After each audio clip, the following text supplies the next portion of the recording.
Bienvenidos a La Paz al Tablero, un programa especial de Canal Capital sobre el primer año de posconflicto en Colombia tras la firma del acuerdo entre el gobierno y las FARC. Saludamos a los televidentes que nos ven a través de la señal abierta y a quienes nos siguen por medio de nuestras plataformas digitales. Durante esta media hora tendremos el contexto de lo que han sido estos 12 meses de implementación de lo pactado y cuál es el estado real del posconflicto. Comenzamos. El objetivo principal del acuerdo consistió en desarmar a las FARC y este punto se cumplió a cabalidad el 26 de junio de este año en un acto realizado en Mesetas Meta.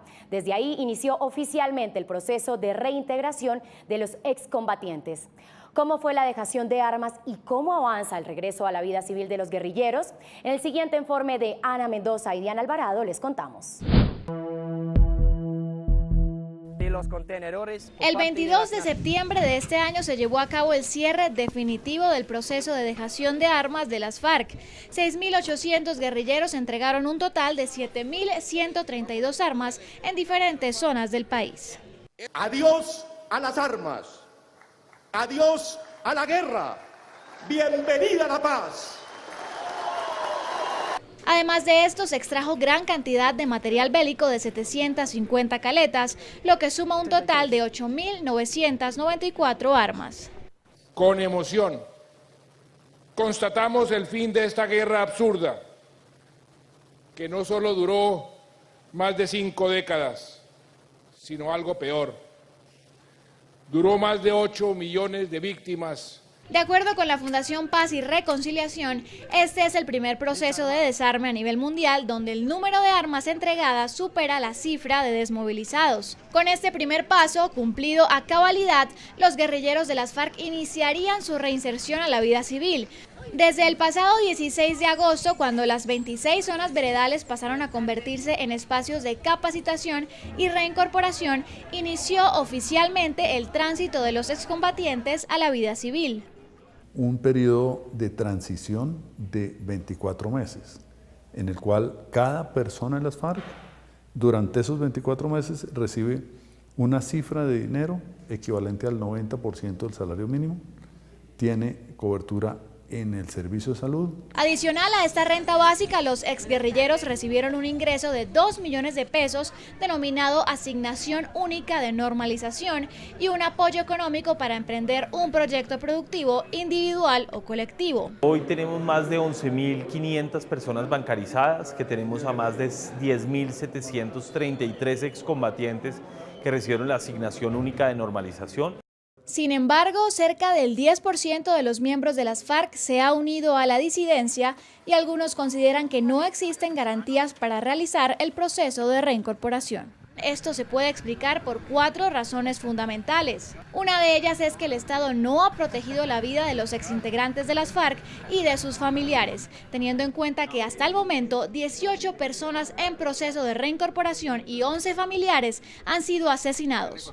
Toda nuestra gente de la zona veredal de Gallo en Córdoba tuvo que desplazarse hacia Antioquia, hacia La Fortuna, porque eso lo invadió el paramilitarismo. Tenemos 24 muertos combatientes y 11 de sus familiares. Otra de las razones es que los excombatientes necesitan tierras para desarrollar sus proyectos productivos y asegurar una reinserción socioeconómica, y en el acuerdo no hay ninguna disposición que hable de tierras para los desmovilizados. Ese estipendio que se le dan a nuestro personal menos de un salario mínimo, obviamente no va a garantizar un bienestar ni una vida digna. Y no ha salido un centímetro de tierra para la implementación de los proyectos productivos, mucho menos ha salido un solo peso para la financiación, así como se puede dar un proceso de reincorporación. En cuanto a la reincorporación política, se han presentado avances significativos con la creación del nuevo partido político de las FARC. Hoy día es un partido político en la legalidad, eso es parte de la reincorporación política y, como decía, está pendiente el plan de reincorporación económica y social. La efectividad de esta reincorporación política, que no es otra que la elegibilidad política de todos los miembros de la FARC, hoy sigue de alguna manera sometida a una zozobra jurídica permanente por parte de la Corte Constitucional y por parte de reglamentaciones ulteriores. Algunos excombatientes han optado por regresar con sus familias y emprender de manera individual sus proyectos productivos fuera de los espacios territoriales de capacitación y reincorporación, debido a que, según la Defensoría del Pueblo, algunos de estos sitios no cuentan con las condiciones mínimas de vivienda digna, como el acceso a agua potable y otros servicios públicos e insumos para la atención en salud. Aunque la cifra de homicidios en Colombia se ha reducido significativamente desde que comenzó el proceso de paz con las FARC, en las zonas de las que salieron sus combatientes ahora se registran nuevos brotes de violencia, producidos principalmente por la disputa del territorio, lo que ha generado que en varias zonas los asesinatos incluso hayan aumentado. Margarita Silva preparó el siguiente informe sobre la seguridad en los antiguos territorios donde tenían influencia las FARC.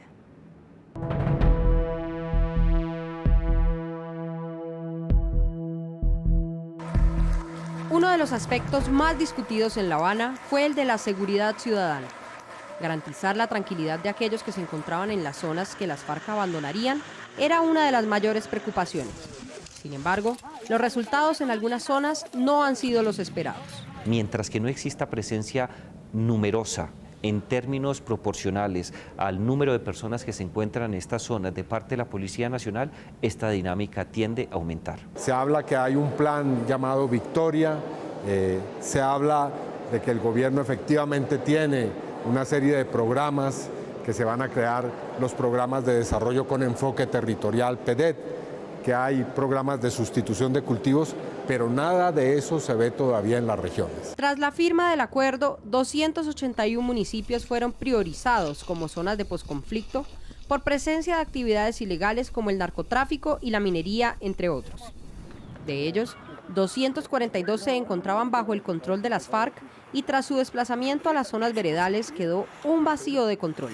Y aunque suene paradójico, también de autoridad. ¿Qué hacían? Dirimían conflictos entre vecinos, conflictos entre una empresa que no le pagaba a los empleados. O sea, cosas como esa, a ese nivel de poder llegó las FARC. Durante muchos años de guerra fueron los grupos guerrilleros los que establecieron y los que impartieron y los que administraron justicia en estos territorios abandonados y dejados por el Estado. El gobierno se había comprometido a que, una vez las FARC abandonaran estos territorios, entraría a hacer presencia y retomar el control en estas zonas, cumpliendo a cabalidad lo pactado en La Habana. El gobierno al parecer se hizo el de los oídos sordos, no escuchó este mensaje de la sociedad colombiana y hoy lo que estamos viendo es que se repite lo que se han repetido en muchos procesos de paz, que hay un estallido de violencias porque no hay una respuesta rápida, una respuesta efectiva, una respuesta participativa. Lo preocupante, de acuerdo con el estudio de la Fundación Paz y Reconciliación,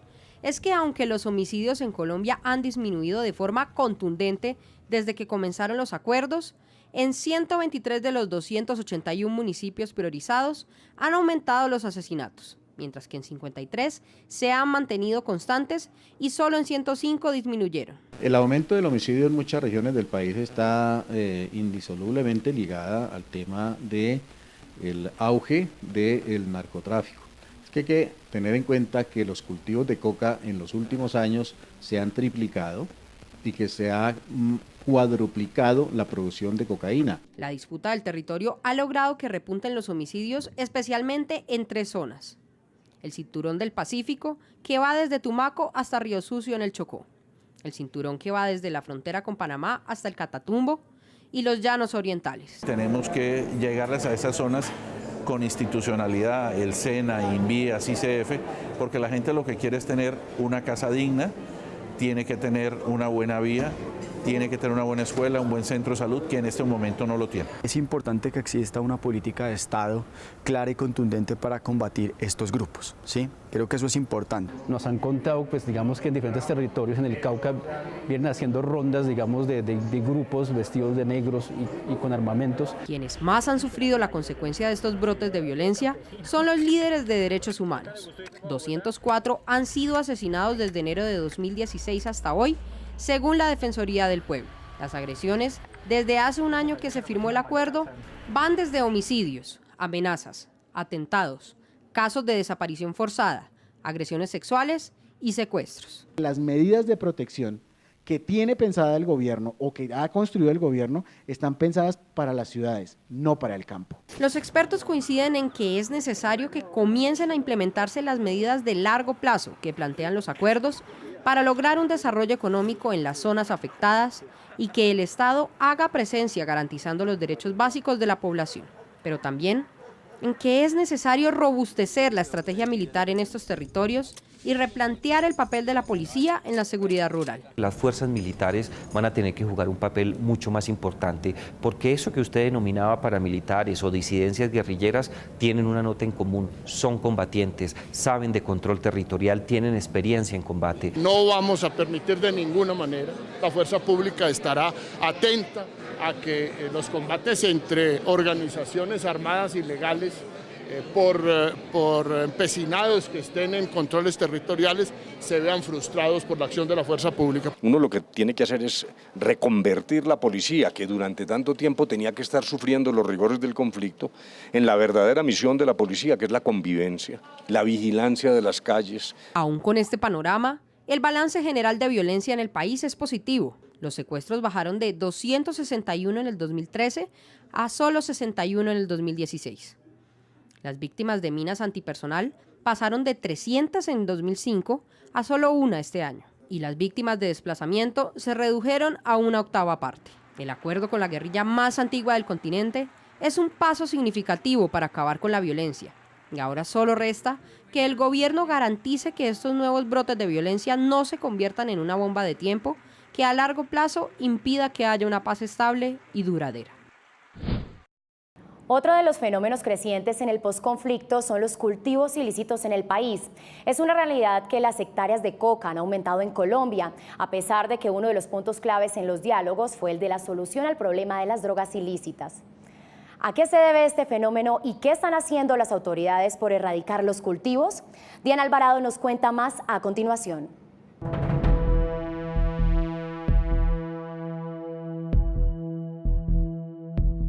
Hoy Colombia tiene prácticamente las mismas hectáreas de hoja de coca que en 1996. Según el informe de la Fundación Paz y Reconciliación, entre 2015 y 2016 los cultivos de coca aumentaron un 52%. Este incremento comenzó en 2014, año en que se presentó un aumento del 46% con respecto al 2013, y entre 2014 y 2015 se dio un aumento del 49%. Después de tener un pico en el año 2000 de 163.000 hectáreas sembradas, pues tuvimos una reducción sustancial en el 2013 que bajaron a 48.000 hectáreas.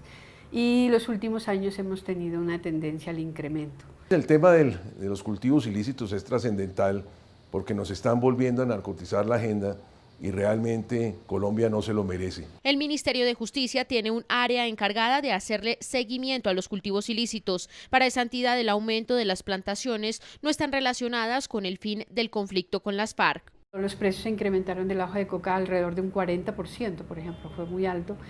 Y también ha tenido que ver con las economías del oro y el petróleo. O sea, cuando bajan los precios del oro, entonces incrementan los cultivos. Casi la totalidad de las hectáreas de hoja de coca en Colombia están concentradas en apenas 8 departamentos distribuidos así: Nariño 29%, Norte de Santander 17%, Putumayo 17,2%, Cauca 8,6%, Caquetá 6,3%, Antioquia 6%, Guaviare 4,6% y Meta 3,7%, lo que equivale a más del 90%. Sin embargo, el gobierno señala que el trabajo de erradicación y sustitución de cultivos avanza con resultados satisfactorios. Se ha trabajado en 2.500 veredas de productores, en 73 núcleos de productores de coca. 125.000 familias han mostrado ese interés. Hay un aspecto que está afectando la confianza de las comunidades cultivadoras: el tiempo que hay entre la firma del acuerdo colectivo y la inscripción de las familias, pues mientras el Estado se demora en asignar los subsidios, hay grupos ilegales incentivando la siembra de coca. Familias que han suscrito ya acuerdos individuales, ya no solamente expresado su voluntad, sino compromisos individuales para sustituir una a una. De esas, ya 19.000 familias entraron al programa de acuerdo a lo pactado. El propósito para final del año es tener aproximadamente 60.000 familias que dicen cultivar o deben cultivar alrededor de 50.000 hectáreas de coca para que puedan sustituirlas, derribarlas y hacer erradicación voluntaria. Los males de los cultivos ilícitos van más allá. Por esta siembra, cientos de ecosistemas en Colombia están sufriendo graves daños, muchas veces irreparables para el medio ambiente. Y a partir de ese reconocimiento de la biodiversidad y la naturaleza como la víctima también de la guerra, pues dar un paso adelante como Estado, como sociedad civil y en últimas como país, pues a un reconocimiento y a un nuevo relacionamiento entre ser humano y naturaleza para construir de verdad ese enfoque territorial de la paz. Aquí se requiere una política mucho más articulada, digamos que se puede entender que ya que las fuerzas militares no están combatiendo a las FARC, pues por lo menos una parte de ellas podrían ir a cuidar ciertos territorios para que precisamente no escale allí esta clase de cultivos. La solución, por lo menos en términos económicos, parece ser la sustitución voluntaria. En tiempos de guerra, este proceso llegó a costar hasta 22 millones de pesos por hectárea, debido a que se realizaba más de una vez al año.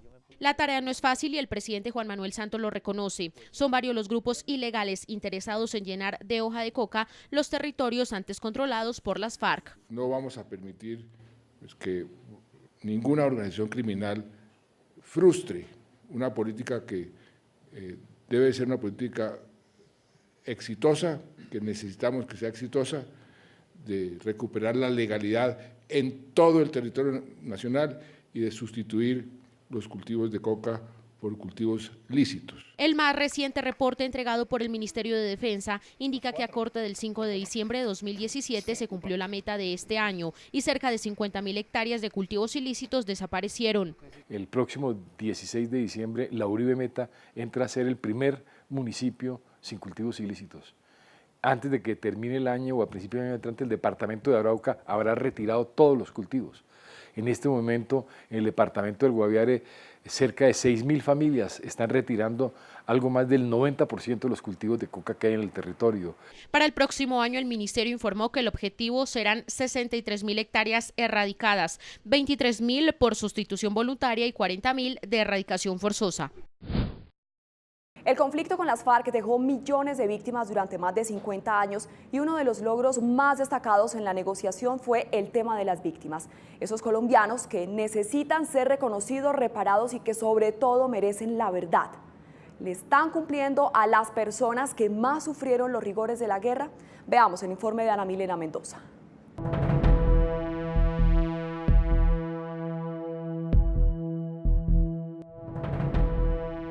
Las peores consecuencias de la guerra en el país fueron para la población civil. Los muertos, secuestros, desplazamientos y heridos suman millones en Colombia. Todos ellos hacen parte de las víctimas del conflicto. El registro único de víctimas que la unidad controla tiene las cifras más de 8,5 millones de víctimas. De esas han sido valoradas como sujetos de reparación un poco más de 7 millones. El acuerdo de paz entre el gobierno y las FARC estipuló unos puntos fundamentales para la reparación a esta población, tema que es calificado como uno de los pilares de la negociación.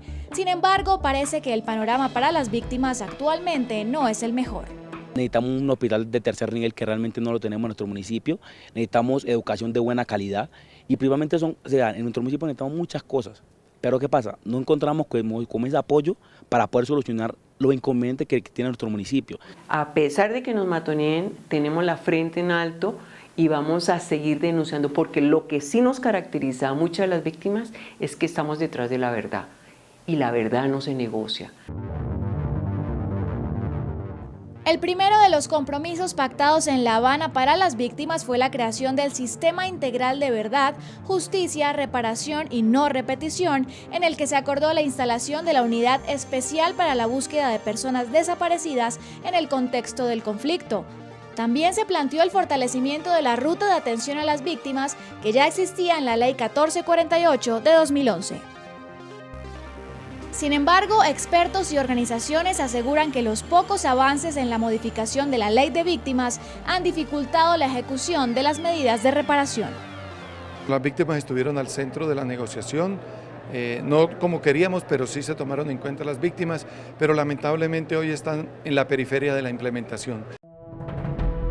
La Fundación Paz y Reconciliación explica en su informe que hasta el momento no hay avances en el cumplimiento de los compromisos que tienen que ver con la política de atención y reparación a las víctimas, el impulso a los pilares de reparación colectiva y la rehabilitación psicosocial. Sin embargo, para el gobierno estos procesos sí avanzan. Acabamos de suscribir este año con alcaldes de 22 departamentos proyectos por más de 35.000 millones que ofrece a las víctimas una oportunidad de generación laboral, de ingresos. Seguimos trabajando en convenios, en buscarle oportunidades a las víctimas para la educación superior. Uno de los temas polémicos es la decisión del legislativo de excluir a civiles y miembros de la fuerza pública de la Justicia Especial para la Paz, decisión que es vista por algunos como un silenciamiento de la verdad y un acto de impunidad. El Estado tiene unos intereses propios de no aceptar, no reconocer su participación y los delitos que cometieron dentro del conflicto armado. En otro de los puntos sensibles, organizaciones de mujeres y víctimas de violencia de género tampoco están conformes con la decisión de que los delitos de violencia sexual cometidos en el marco del conflicto sean juzgados por la justicia ordinaria y no por la justicia transicional. El inconformismo se basa en las cifras del informe La guerra inscrita en el cuerpo del Centro Nacional de Memoria Histórica, en el cual se revela que en la justicia ordinaria los delitos sexuales tienen una impunidad mayor al 90%. Tanto guerrillas como paramilitares como fuerza pública y actualmente grupos armados post-desmovilización, es decir, los grupos posteriores al 2006, han usado la violencia sexual de manera amplia y extendida en distintas partes del país. En esta guerra. Las FARC y el gobierno también se comprometieron a realizar actos públicos de reconocimiento de responsabilidades y solicitud de perdón, y estos se han llevado a cabo en diferentes zonas del país. Nosotros hemos expresado de manera pública, pero también privada, con las víctimas de las cuales hemos causado daño, nuestra disposición de reparar. Tan es así que la organización entregó bienes que nosotros hemos solicitado y aspiramos que vayan, que conduzcan y sean destinados a la reparación de las víctimas. Conforme avanza la implementación de los acuerdos, se espera que las próximas legislaturas estén encaminadas a garantizar el derecho a las víctimas de conocer la verdad y recibir una reparación integral. La implementación de los acuerdos sigue enfrentando obstáculos políticos que son cada vez más altos a medida que se acercan las elecciones del 2018. En el Congreso se han vivido episodios tensionantes y acaloradas discusiones en los debates que tratan los temas de paz. Algunas iniciativas se han aprobado, pero otras se han quedado en el camino, poniendo en riesgo el acuerdo, según las FARC. Carolina Martínez nos cuenta en qué va la legislación de la paz.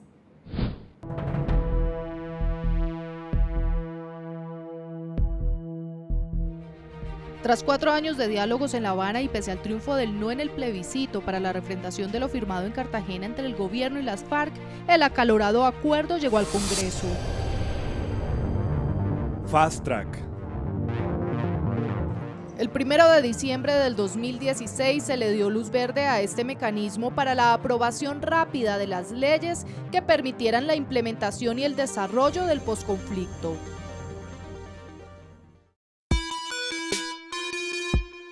El rechazo de la oposición desde el punto de partida y la cercanía de la carrera electoral a la Casa de Nariño hicieron que esa vía rápida para los trámites avanzara paradójicamente a paso de tortuga.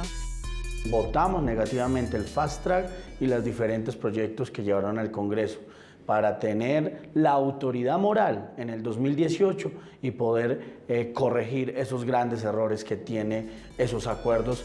En el primer semestre de las 309 páginas del acuerdo se aprobaron 4 actos legislativos, 2 leyes orgánicas, una ley ordinaria y una ley estatutaria.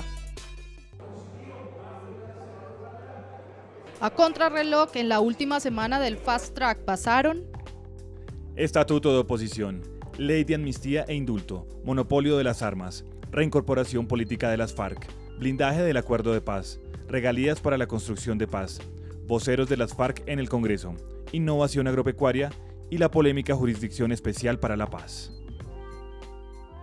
El presidente, en vez de haber aprovechado el Fast Track y presentar los grandes debates públicos en el primer semestre de este año, terminó haciéndolo faltando 3 días y 4 días al final. Para el gobierno se cumplió el objetivo. Es un balance satisfactorio, es un balance que demuestra que hemos implementado normativamente este proyecto a una mayor velocidad. Mientras que para las FARC, los congresistas desfiguraron lo pactado en La Habana después de que la Corte permitiera hacer modificaciones a las leyes de paz. Al aprobar este tipo de jurisdicción especial donde se deja por fuera intocados los terceros civiles que han participado de las acciones de guerra sucia y de terrorismo de Estado, y se deja por fuera a los agentes civiles de Estado, ahí se sigue colocando, fortaleciendo el manto de impunidad. Este punto, incluso según la Corte Penal Internacional, va en contravía al derecho internacional humanitario. Que esa fórmula salvaguarda la paz, pero permite establecer responsabilidades por omisión en los jefes, tanto de guerrilla como de los militares. Otra de las modificaciones realizadas por los parlamentarios fue la inhabilidad para que defensores de derechos humanos sean magistrados de la JEP. O sea, yo hago la ley y luego la ejecuto. Eso es un mal llamado para cualquier democracia. No hay ninguna razón para que alguien que haya actuado como abogado defendiendo derechos humanos no pueda pertenecer a la jurisdicción. Eso también me parece que genera inquietudes muy serias. Llegada la hora cero, el punto más álgido estuvo en las 16 circunscripciones de paz para las víctimas. Era tramposo, el articulado decía: y podrá una de las partes ser víctima. Eso estaba claramente establecida en las diferentes regiones para los señores de las FARC. Eso es una falacia, porque el acuerdo claramente dice que ningún partido que tenga representación parlamentaria ni las FARC podían ser aspirantes a esas curules. Y aunque la votación por las curules no alcanzó la mayoría, a punta de matemáticas el gobierno la declaró salvada. Hay 3 senadores en la cárcel y está expresamente dicho que cuando los senadores están en la cárcel se les aplica el principio de la silla vacía, o sea que el número de senadores pasa de 102 a 99. Fueron 50 votos y 50 hace mayoría en 99. Una semana después, el presidente del Senado, Efraín Cepeda, ratificó el hundimiento de la iniciativa. Lo que quedó absolutamente claro es que el Centro Democrático, Cambio Radical y algunos senadores conservadores creen que el Congreso de la República está solamente reservado para cierta élite política y que estos colombianos, los más pobres, los más golpeados por el conflicto, las víctimas, pues no tienen el derecho de llegar al Congreso de la República. La campaña presidencial tendrá un ingrediente adicional que terminó impactando el acuerdo de paz: la división de la unidad nacional. Un partido como Cambio Radical, que estuvo 6 años en la vicepresidencia, que apoyó el proceso, ahora saboteando, el Partido Conservador saboteando. Fuimos demasiado generosos con cederle una paz cuando ni siquiera habían entregado los niños, cuando no habían terminado de entregar el armamento.